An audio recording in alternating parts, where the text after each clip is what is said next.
Commander Elias Hale stepped out of the shuttle and onto the bright silver platform of the Erythian orbital citadel.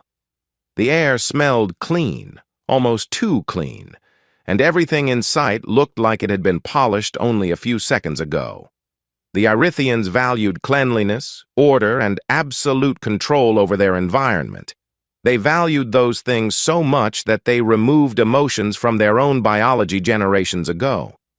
To them, emotions were a disease, a flaw, a weakness that could ruin a perfect society. Hale understood none of that made the Erythians evil.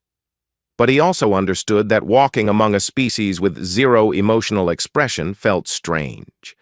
Their faces never changed. Their voices never rose or fell. Their eyes never widened in surprise or narrowed with suspicion. They simply were, calm, cold, logical. Still, Hale had come with the hope that the first human-Erythian research exchange would open a new chapter between their two people. And waiting for him at the end of the platform was the one Erythian he had been told to work with, scientist Lyra. She stood perfectly still, arms folded behind her back, eyes bright silver like polished metal. Her skin seemed as smooth as glass, her movements precise and balanced. Her hair, if it could even be called hair, flowed in thin, shimmering strands like threads of energy. "Hale," she said in a steady, plain voice. "Welcome to the Erythian Primary Research Citadel. Follow me." She did not wait to see if he followed. Erythians never wasted time on such things. Hale hoisted his small equipment case and walked after her. "Nice to meet you too," he said with a friendly smile. Lyra did not respond. The deeper they went into the citadel, the more Hale felt like he was walking inside an enormous living computer. Walls glowed faint blue with embedded power channels. Floors hummed quietly. Doors opened the moment Lyra approached, as if sensing her identity before she reached them. No guards, no visible weapons, no signs of fear. Erythians believed that structure prevented all chaos. After several minutes, they reached a large chamber filled with floating screens and curved machines made of transparent alloy. "This is the Neural Resonance Laboratory," Lyra explained. "Our task is to observe the effects of human emotional signatures on Erythian neural patterns." Hale frowned. "You mean you want to see what emotions do to your brain?" "Correct," she said. "The Council is curious why humans rely on emotions despite their inefficiency." Hale shrugged. "I guess because emotions are part of being alive?" Lyra blinked once, an Erythian gesture of mild confusion. "Life does not require emotion. Efficiency does." Hale smiled. "We'll see."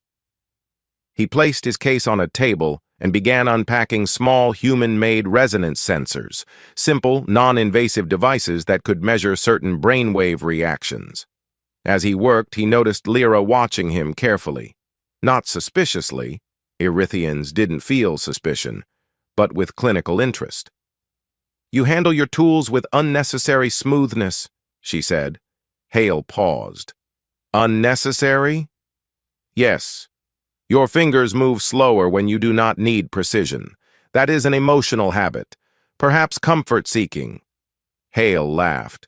"Well, yeah. Humans like being comfortable." "Comfort is inefficient," she replied. He chuckled again, not to tease her, but because her bluntness felt strangely refreshing. Lyra tilted her head slightly. "You are responding with humor." "Correct." "What purpose does humor serve?" "It makes life easier," he answered. "Lighter, more enjoyable." She blinked again. "Enjoyable," she repeated, as if testing the sound of the word. They set up the machines. Hale stood on one side of the room, Lyra on the other. A shimmering field activated between them, a web of light that read their neural signals and translated them into harmless resonance patterns. "You may begin speaking," Lyra said. "The equipment will analyze your emotional fluctuations." "All right." Hale cleared his throat. "How about we start with something simple? What do you want to know about humans? I do not want anything. Wanting is an emotional state, he sighed. Okay, what do you need to know about humans? Erythians wish to understand why humans continue to allow unpredictable emotional influence in decision-making. We wish to understand if this influence is contagious. Contagious? Hale raised an eyebrow. You think emotions can spread like a sickness? They spread through societies and often lead to conflict. Therefore, yes. Well, emotions can cause trouble, Hale admitted. But they also give people courage. They make them care about each other. They push us to do things we would never do if we only thought with logic. Such as?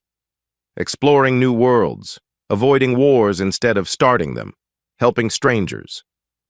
Hale paused. Making friends. Lyra stared at him, but her expression did not change. The resonance field, however, pulsed softly. Your voice shifted, she observed. Yeah, he replied. Humans change their voice based on emotion. Why? It helps show meaning. Lyra silently processed this for a long moment. Then she said, Erythians eliminated such fluctuations long ago. Maybe too long ago, Hale said. The moment he said it, he regretted it. He didn't want to insult her entire species on the first day. But instead of reacting with anger, which Erythians lacked, Lyra simply stepped closer to the resonance field. Explain, she said. Hale swallowed. Well, maybe your people lost something important when they removed emotion. Something human. The resonance field suddenly flared bright, a brief flash of gold. Lyra staggered. Hale immediately stepped forward. Lyra, are you all right? She pressed a hand against her chest. My pulse core is accelerating. This should not be possible. She lifted her eyes to him, and for the first time, Hale felt something in them that looked almost like uncertainty. What did you do? Nothing! Hale held his hands up. I didn't touch anything. Her breathing quickened. Erythians normally had slow, steady breaths, controlled and even. But now, Lyra looked like someone trying to keep calm during a storm. This sensation, it is not logical, she whispered. It is not allowed. What sensation? Hale asked. An impulse, she said. A strong, irrational impulse to remain near you. Hale blinked, shocked. Near me? Why? I do not know. Her voice rose slightly, an Erythian equivalent of shouting. But it is happening, and it is your fault. He stepped back in alarm. My fault? Lyra, I didn't do anything. The resonance field dimmed, but Lyra still looked shaken. She touched her chest again, as if trying to calm her pulse core. Hale moved slowly, careful not to scare her. Lyra, listen. Maybe this isn't bad. Maybe this is just a reaction to something new, something your body doesn't understand yet. No Erythian has ever experienced this, she said. Ever. That doesn't mean it's dangerous. Her eyes narrowed, not with anger, but with intense analysis. Human presence may be altering my neural pathways. Or, Hale suggested gently, maybe your species is changing on its own, and I was just the first person around when it happened. She shook her head sharply. If the council discovers this, they will quarantine me. Disassemble me, perhaps. They cannot allow emotional instability. Hale felt a cold weight settle in his stomach. Disassemble, you mean? Yes, she said simply. Erythians remove anything that threatens order. Silence filled the room. For the first time since Hale had arrived, Lyra looked less like a perfect, emotionless being and more like someone standing on the edge of something huge and unpredictable. What do we do now? He asked quietly. Lyra straightened her back, forcing her expression into its usual neutral calm, but her voice trembled just slightly when she spoke. You will help me hide this, she said. You must, because if I truly am the first Erythian to experience this Impulse? Then my existence changes everything for my people, and I will not allow them to erase me. Hale nodded slowly. All right. I'll help. Lyra looked at him again. That strange new reaction sparked in her eyes. Something close to curiosity, fear, and something she could not yet name. Good, she said. Then our research begins now. But Hale had the uneasy feeling that the research had already begun the moment she first stepped near him. And something in the Erythian world had just shifted forever. For the next several days, Commander Hale stayed on the Erythian citadel under a quiet tension. Every hour felt like walking on thin ice. He had to act calm, move normal, and pretend nothing unusual had happened during the neural resonance test. But Lyra was changing, not in a dramatic, cinematic way, not in a way any other Erythian would notice at first glance, but Hale saw it. She blinked just a little more often. Her breathing wasn't always even. Her hands sometimes tightened for a second when she was thinking, small signs, tiny clues, like sparks under a metal surface that could grow into a fire. And Lyra knew it too.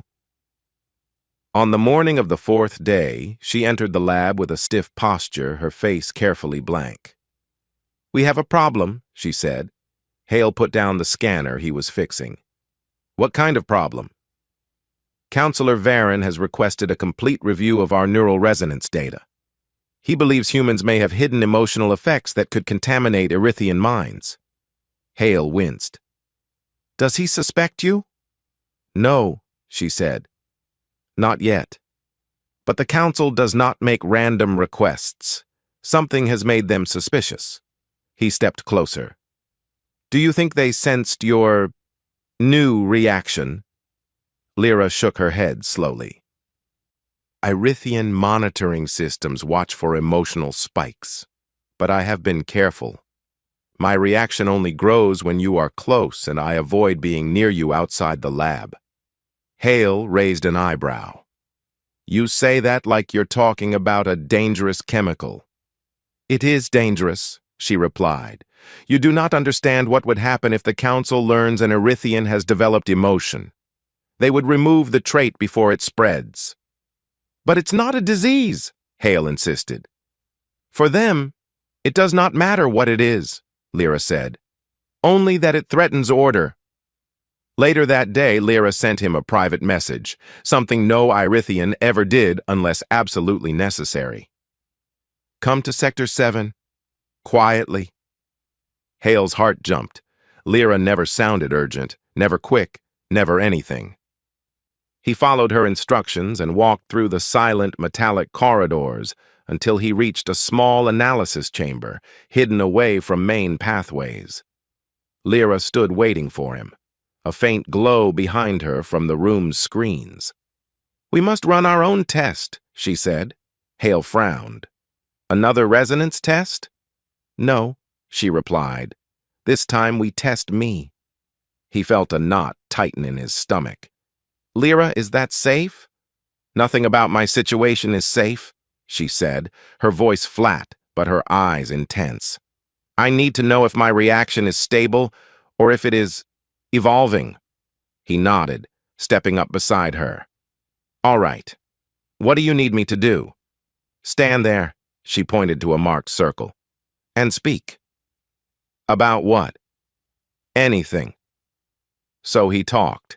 He talked about Earth, about oceans and storms, sports and late-night city noise, family gatherings, laughter, the way people forget their problems when they watch sunsets. He spoke about human feelings, memories, and the messy, chaotic beauty of life. While Hale spoke, Lyra stood perfectly still, her silver eyes fixed on him. For a while, she seemed calm, smooth, controlled. Then the machine behind her beeped. Lyra inhaled sharply. My pulse core is increasing again. Hale stepped forward. Lyra, stop, she said, but her voice trembled. The machine continued pinging, showing a steady rise in neural activity, emotional signals blooming like sudden bright stars. This is stronger than before, she whispered. It is happening faster. Hale felt a chill run through him. Okay, okay. Slow breathing. Try grounding yourself. I am grounded, she said, but it sounded less like fact and more like hope. Her hands clenched. Her eyes widened, just enough for Hale to see she was fighting against something powerful inside herself. Lyra, listen to me, Hale said gently. What you're feeling doesn't have to be dangerous. It's new. New things are scary, but that doesn't make them wrong. Her eyes flicked to him. Why does your voice do that? Do what? Change. It becomes softer, warmer. It makes my reaction worse. He almost laughed, but he held it back. Sorry. That's just what humans do when they want to calm someone. I do not want to be calmed, she said. I want to understand. The machine beeped even louder. Then Lyra suddenly deactivated it with a single commanding gesture. The room fell silent except for her unsteady breathing. That is enough, she said. The council must not see this data. Then we erase it, Hale replied. But Lyra shook her head. No, the data is not recorded there. Then where? Here, she said, pressing a hand lightly against her temple. In me. The changes are permanent.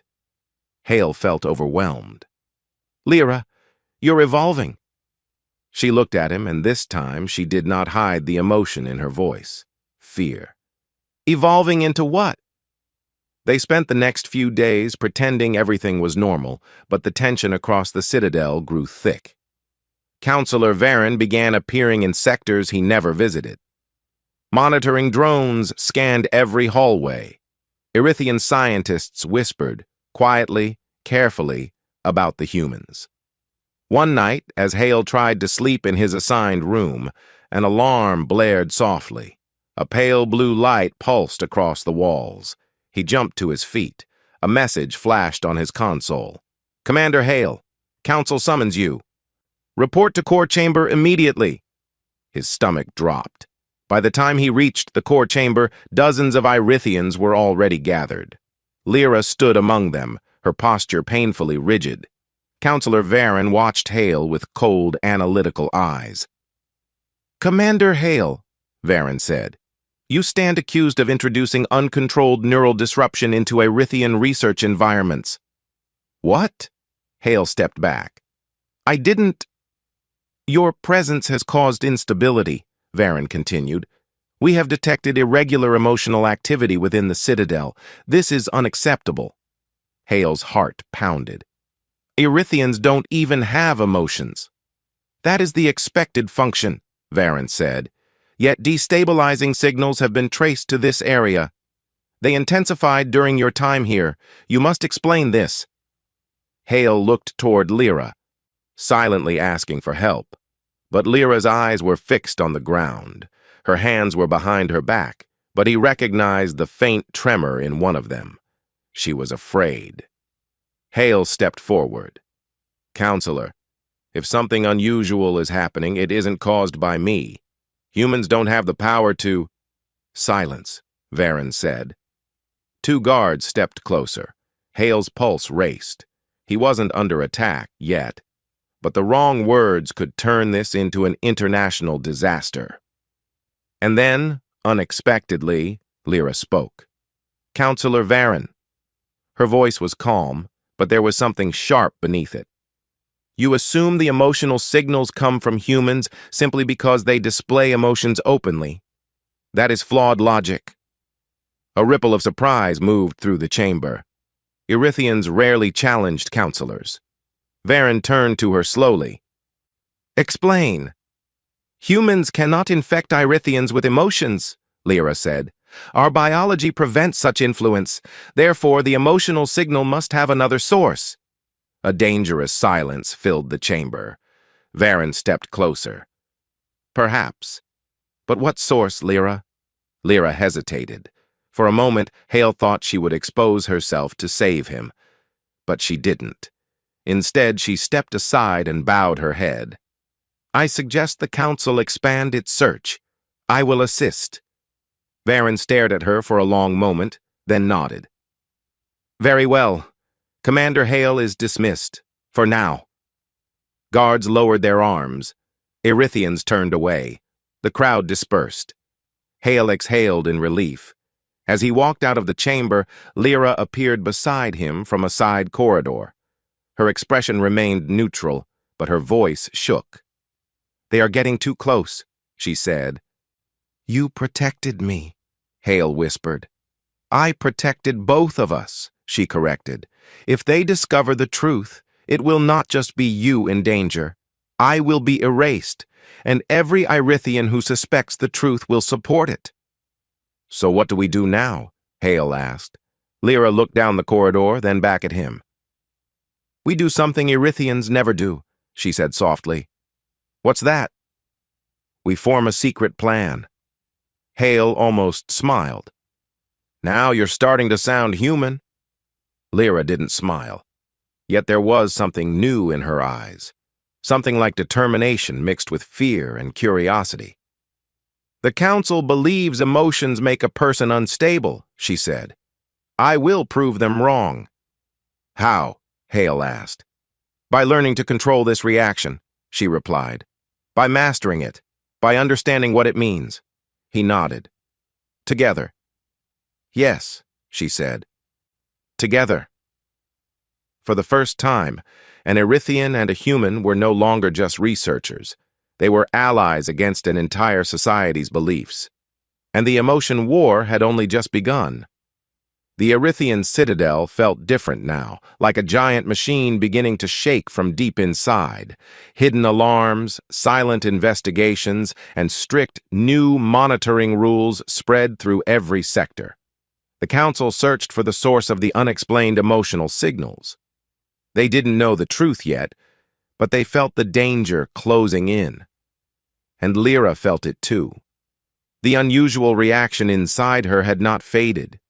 It had grown stronger, sometimes quiet, sometimes sharp, like a spark waiting to ignite.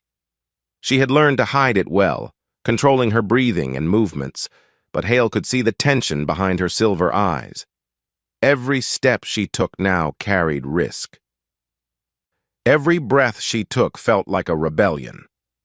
One evening, Lyra summoned Hale to one of the outer sectors, an unfinished research wing where most lights were still dim and machines lay in silent rows.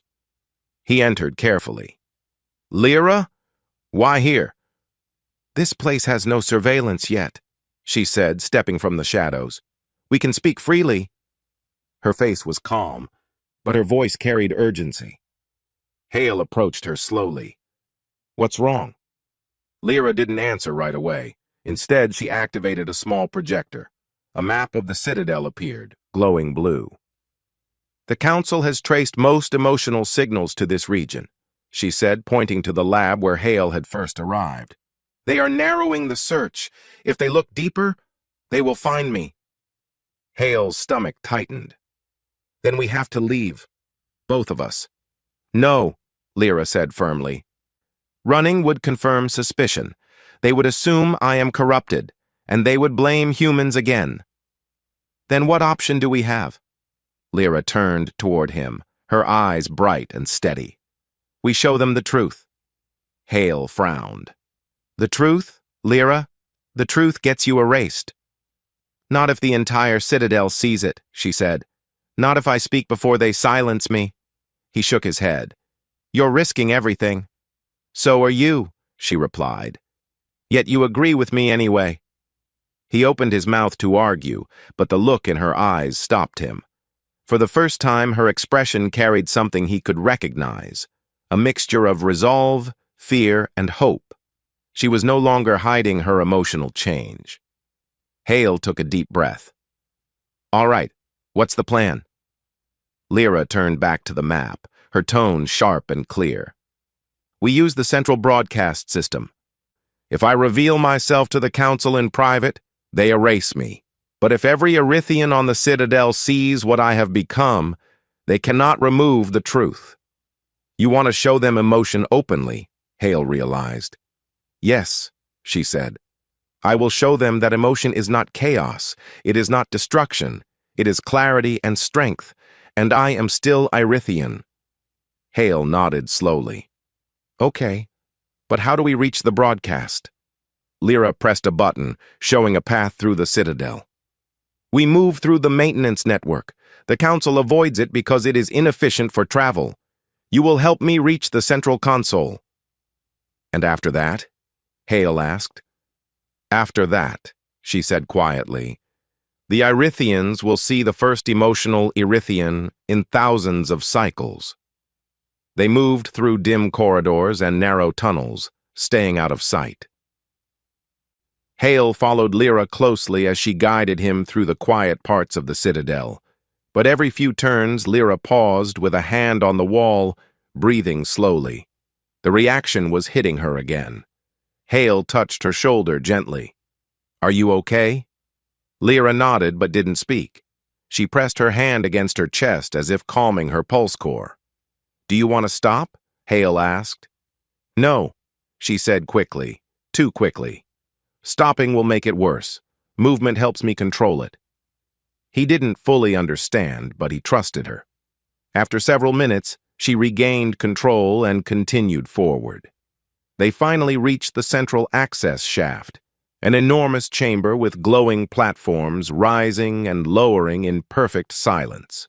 At the top of the chamber was the main broadcast center, but standing below it were two Irithian guards. Lyra's face remained calm. We cannot avoid them. Then what do we do? Hale whispered. I will speak to them, Lyra said. Hale grabbed her arm gently. Lyra, if they sense anything, then I must give them nothing to sense, she replied. She stepped forward. The guards looked up immediately. Scientist Lyra, one of them said. Why are you here? I am escorting the human to a secure analysis session, she answered smoothly. Counselor Varen requested the final data review.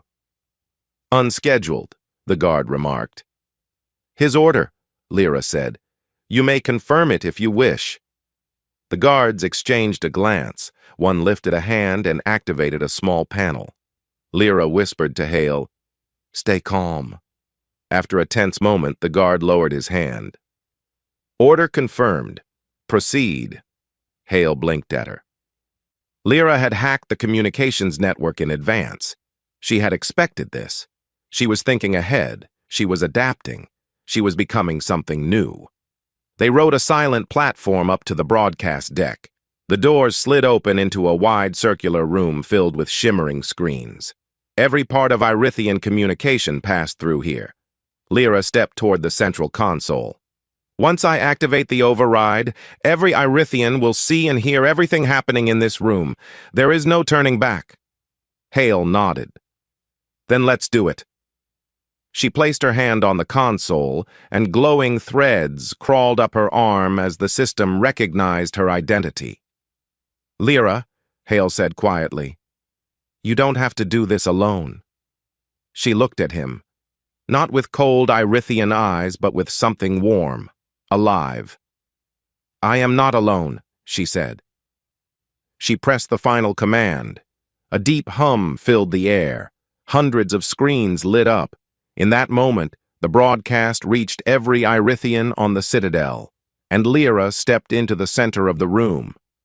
People of the Irithian Citadel, she began, her voice projected everywhere, I must show you something the Council fears. Across the Citadel, Irithians stopped walking, stopped working, stopped speaking. Their eyes turned to the screens. Lyra lifted her chin. My name is Lyra. I am an Irithian scientist, and I have developed something our people believed impossible. The room grew silent. I have developed emotion. Shock rippled through the watching Irithians. Some stepped back. Some leaned forward. Some froze completely. Lyra continued, her voice strong. We were taught that emotions destroy order, that they make a mind weak, that they must never exist. But I am still me. I am not unstable. I am not chaotic. I am still Irithian. But I am more. I think faster. I see deeper. I understand connections I could not before. She looked toward Hale. I understand humans now. Not because I copied them, but because I evolved. Counselor Varen stormed into the room, guards behind him. Lyra, he shouted. Stop this immediately. She turned calmly toward him. The broadcast is already active. They are all watching. Varen stepped forward angrily. You are dangerous. This reaction inside you will spread disorder. You must be contained and removed. Hale stepped between them. She's not dangerous. She's proof that Erythians can grow. Silence, human, Varen snapped. But Lyra raised her hand. No. He is correct. The screens showed her face clearly, the slight tremble in her breath, the honest fear, the courage she carried despite it. Erythians, she said, you fear emotion because you cannot control it. But I can. I am controlling it now, and I choose not fear, but understanding. Varen reached for the console. This ends now, he said. But the guards watching the broadcast throughout the Citadel hesitated. Erythians in every sector stood frozen, uncertain. They were seeing something no one had seen in generations, an Erythian expressing emotion without collapsing. Hope began moving like a quiet wave. Varen pressed the emergency command. Nothing happened. He tried again. Still nothing. Lyra spoke softly. I disabled your overrides an hour ago. Varen stared at her in shock. You are not the future, she said. You are the past. The guards stepped forward, not to arrest Lyra, but to stand between her and Varen. The chamber filled with a new silence, a turning point in Erythian history. Finally, Lyra turned back to the broadcast. My people. I do not ask you to accept this instantly.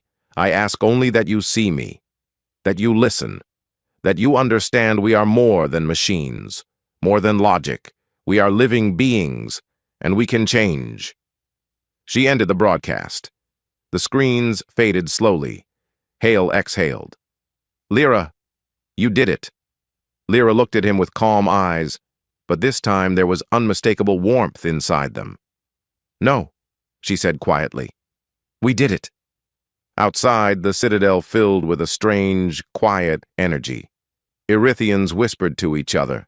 They debated. They wondered. They questioned everything they had been told.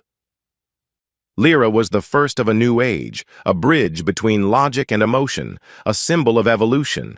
And Hale knew that this moment, this simple act of truth, had changed an entire civilization forever.